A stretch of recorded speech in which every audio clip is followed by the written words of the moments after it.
बिस्मिल्लाहिर्रहमानिर्रहीम। बोलते कालम के साथ मैं आमिर रज़ान और आने वाले 12-18 घंटे बहुत ही अहम हैं। और क्यों अहम हैं? इसलिए कि भारत में पठानकोट ज़िले के अंदर वो हेडवर्क्स जिसका हमने अक्सर नाम सुना है, जो रावी पर बनाया गया है, माधोपुर हेडवर्क्स, उसके सैलाबी गेट्स टूट गए हैं।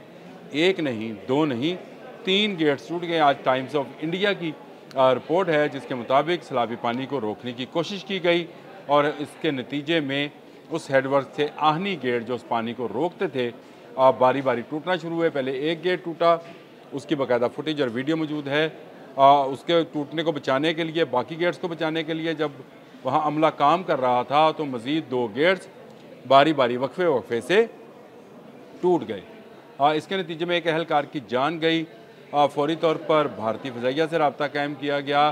पठानकोट से ही भारतीय फ़ज़ाइया के हेलीकॉप्टर्स ने आकर वहाँ मौजूद 60 अहलकारों की जान बचाई। ये पिछले कुछ दिनों से बहुत सारी वीडियो सोशल मीडिया पर वायरल की जा रही थी कि पठानकोट के इलाके में माधोपुर में रावी बिफरा हुआ है और रावी ने वहाँ पर तबाही मचाई हुई है। अब तक की जो रिपोर्ट है उसके मुताबिक यहाँ से 2 लाख क्यूसेक का रेला जो है वो चलेगा, जो कि जस्सर के मुकाम पर पाकिस्तान में दाखिल होगा। ये टाइम्स ऑफ इंडिया की रिपोर्ट है जो मैं आपसे बयान कर रहा हूँ। और इस वक्त दुनिया भर का मीडिया इन गेट्स को टूटने की वजह ये बता रहा है कि भारतीय हुकूमत ने बिला वजह इस पानी को रोकने की कोशिश की।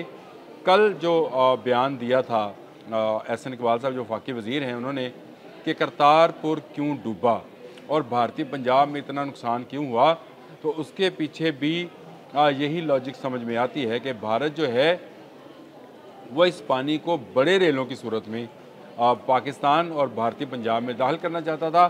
भारतीय पंजाब में इसलिए कि वहाँ की फसलें तबाह हुई, क्योंकि वहाँ के किसान जो हैं उठ खड़े हुए हैं मोदी के जुल्म के ख़िलाफ़ और वहाँ पर उन्होंने आज़ादी का परचम जो है लहराना शुरू कर दिया है। दुनिया भर में रेफरेंडम करा रहे हैं, उनको सज़ा देने के लिए ये काम किया गया। और दूसरा, पाकिस्तान में करतारपुर को डुबोने के लिए ये सारा खेल रचा गया है।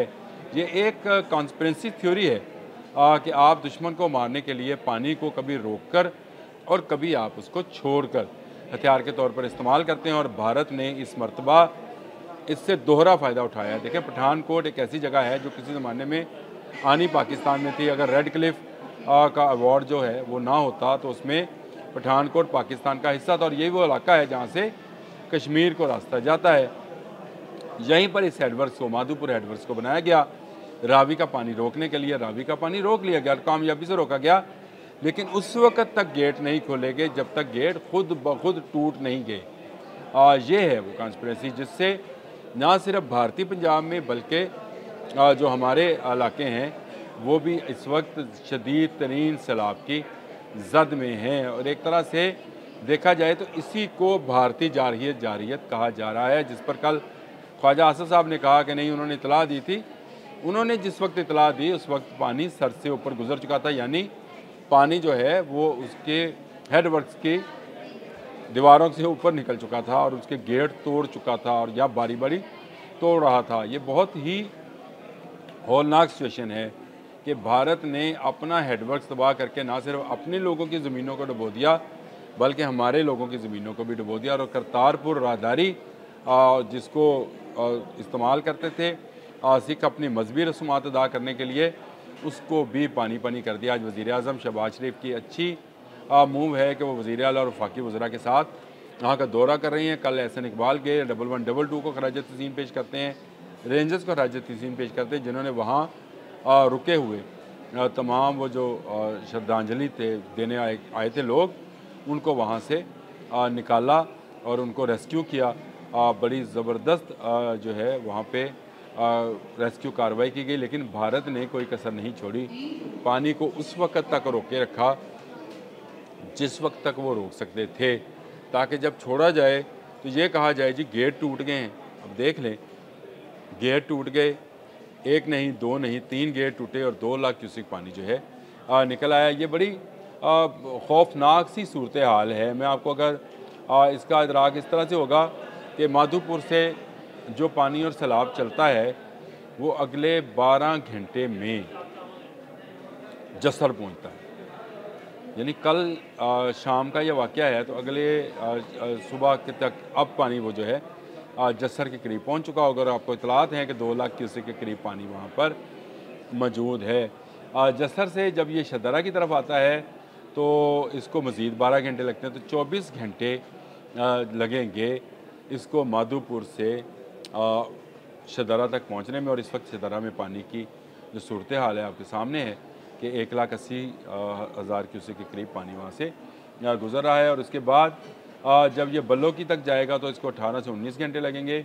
और उसके बाद संधानी में जाएगा तो इसको मज़ीद अगले 30 घंटे लगेंगे। तो यानी ये पानी जहाँ जहाँ से गुज़रेगा वहाँ वहाँ तबाही मचाता हुआ जाएगा। और ये भारतीय साजिश है जो उसने मशरक़ी और मगरबी दोनों पंजाब को डुबोने के लिए इख्तियार की कि पानी रावी के पानी को माधोपुर में उस वक़्त तक बंद के अंदर रोके रखा जब तक उसने उसके गेट तोड़ नहीं दिए हैं।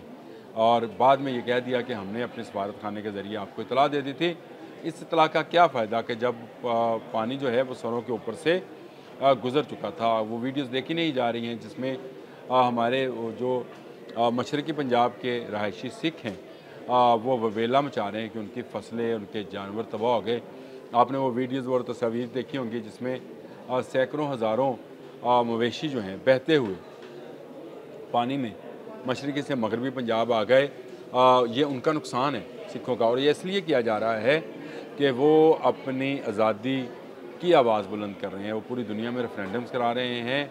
और अकाली दल जो है वो पूरी तरह से हिंदुत्व सोच के ख़िलाफ़ जा रही है। वो चाहती है कि उनका एक अपना अलग से मुल्क हो जिसका नाम खालिस्तान हो। और ये उसकी सज़ा उनको दी जा रही है। पाकिस्तान ने जंग मई में जो भारतीय फ़ौजियों को और भारतीय सेना को सज़ा दी थी, मारा था, उनको दाखिल नहीं होने दिया था, न सिर्फ दाखिल नहीं होने दिया बल्कि उनके जहाज़ तक गिरा दिए थे, उसकी सज़ा देने के लिए उन्होंने ये नया हरबा जो है उसको इस्तेमाल किया है। और उन्होंने पानी को बतौर हथियार जो है इस्तेमाल किया। इसकी एहसन इकबाल की मैंने आपको बताया, कल वो नारवल गए थे तो उन्होंने ये बात कही थी कि हमारा दुश्मन पानी को हथियार के तौर पर इस्तेमाल कर रहा है। बहुत सारे लोगों के जहनों में ये बात चल रही थी कि ये क्या बात कर रहे हैं, देखिए भारत पानी रोक तो नहीं सकता है। बिल्कुल नहीं रोक सकता है। जब बारिश अप स्ट्रीम्स पे होती हैं, पहाड़ों पे बारिशें होती हैं, तो पता होता है तमाम की तमाम गवर्नमेंट्स को ये कितना पानी बरसा है और इसने कितने देर में, मैंने आपको घंटे बता दिए हैं कहाँ से पानी चलेगा, कहाँ तक कितनी देर में पहुँचेगा। तो ये गवर्नमेंट्स के पास तो इससे ज़्यादा की मालूमात होती हैं। उनको पता होता है कि कितना पानी आएगा और कितना हमारा हेडवर्क्स रोक सकते हैं। कल हमने कादराबाद के करीब आपने देखा कि हमने बंद जो है उसको उड़ा दिया क्योंकि हम कादराबाद हेडवर्क्स को बचाना चाहते थे। ये माधोपुर को तोड़ना चाहते थे। जी हाँ, ये माधोपुर के उन दरवाज़ों को जो सैलाबी गेट्स कहलाते हैं जहाँ पर इजाफी पानी भी हो तो इन गेट्स को कुछ नहीं होता। इतना पानी भरा गया कि वो गेट्स टूट गए और एक नहीं, दो नहीं, 3 गेट्स टूटे। और उसके नतीजे में आज जो सैलाबी सूरत हाल है वो बाहर होती चली जा रही है। असल में भारत की साजिश है करतारपुर को डुबोने की और मशरक़ी और मगरबी पंजाब के किसानों को डुबोने की।